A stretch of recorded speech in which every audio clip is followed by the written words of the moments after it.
अस्सलाम वालेकुम स्टूडेंट्स, मेरा नाम मोहम्मद सुफियान है और मैं आपका हूँ मैथ टीचर। आज हम स्टार्ट कर रहे हैं 10th क्लास की मैथ, जो कि पहले चैप्टर से हमने शुरू करना है। स्टार्ट में ना यहाँ पर आपको पता होना चाहिए क्वाड्रेटिक इक्वेशन। क्वाड्रेटिक इक्वेशन क्या होती है, डेफिनेशन उसने लिखी हुई है सारा कुछ, तो ये आपने पेज पढ़ लेना है। मैंने मेन जो डेफिनेशंस हैं वो मैंने यहाँ पर पेज पे लिख के दिए हैं, वो आपको बता देता हूँ मैं। पहली डेफिनेशन है क्वाड्रेटिक इक्वेशन। पहले पता होना चाहिए क्वाड्रेटिक इक्वेशन क्या है। An equation which contains the square of the unknown variable और quantity but no higher power is called a quadratic equation. अब इसमें ये है कि हमारे पास कोई भी एक वेरिएबल हो, उसका स्क्वायर हो, यानी कि पावर 2 से ऊपर ना हो। मेन बात यहाँ पर ये याद रखना है, क्वाड्रेटिक में क्या होता है, स्केयर होता है, यानी कि वेरिएबल की पावर जो होती है वो 2 होती है और ग्रेटर देन 2 भी नहीं होगी, लेस देन 2 भी नहीं होगी, उसको बोलेंगे हम quadratic equation. It is also called second degree equation. देखें मैंने कहा ना पावर 2 होगी तो वो होगी हमारे पास क्वाड्रेटिक इक्वेशन, और उसकी जो डिग्री होगी वो भी सेकंड होगी। ये हो गया हमारे पास। एग्जाम्पल में मैंने दी है, 2 एग्जाम्पल्स दिए हैं। ए एक्स का square plus b x plus c is equal to 0। एक साइड पर 0 होगा, बाकी ये इक्वेशन में ये हमारे पास वेरिएबल है एक्स का स्केयर और x है, फिर यहाँ पर x नॉट है, यानी कि x नहीं है यहाँ पर। तो इस तरह की इक्वेशन को हम बोलते हैं क्वाड्रेटिक इक्वेशन। आगे इसकी टाइप्स की बात करें तो 2 टाइप्स हैं इसकी मेन। कौन कौन सी? एक है हमारे पास जनरल और स्टैंडर्ड फॉर्म। जनरल या स्टैंडर्ड फॉर्म। अब कैसे पता चलेगा ये जनरल है या स्टैंडर्ड है?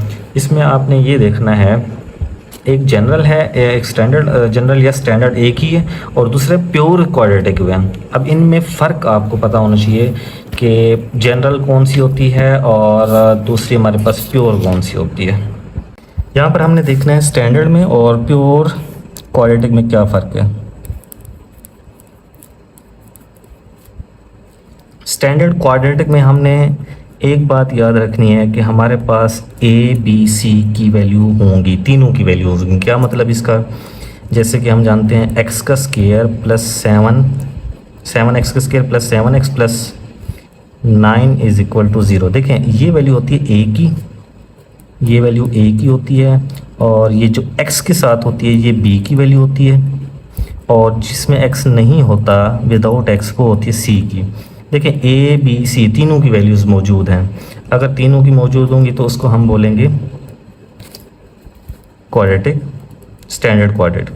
दूसरा हमारे पास है प्योर की। जब हम अगर बात करें प्योर क्वाड्रेटिक,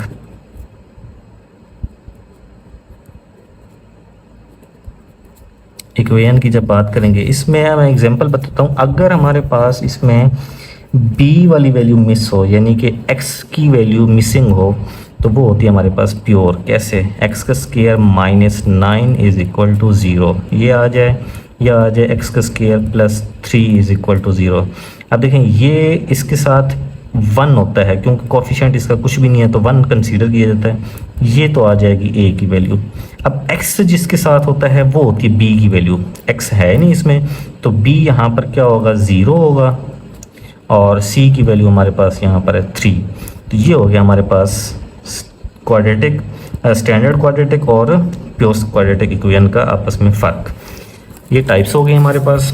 आगे हमारे पास अगर हम देखें क्वाड्रेटिक इक्वेशन को सॉल्व करने के कितने तरीके हैं। असल में क्वाड्रेटिक इक्वेशन को सॉल्व करने के 3 मेथड हैं। एक है हमारे पास फैक्टराइजेशन, कंप्लीटिंग स्क्वायर, और दूसरा है हमारे पास क्वाड्रेटिक इक्वेशन। 3 मेथड हैं। MCQs में पूछा जा सकता है आपसे, बहुत अहम है कि solution of quadratic equations are. तो आपने याद होगा आपको 3 होते हैं। कौन कौन से? फैक्टराइजेशन होता है, कंप्लीटिंग स्क्वायर होता है, क्वाड्रेटिक इक्वेशन होते हैं। ये 3 मेथड हैं मेन। अब ये हो गया हमारे पास इंट्रोडक्शन इसका। अब हम स्टार्ट करेंगे अगली वीडियो में 1.1 इंशाल्लाह। हमारे साथ रहिए। अल्लाह हाफिज़।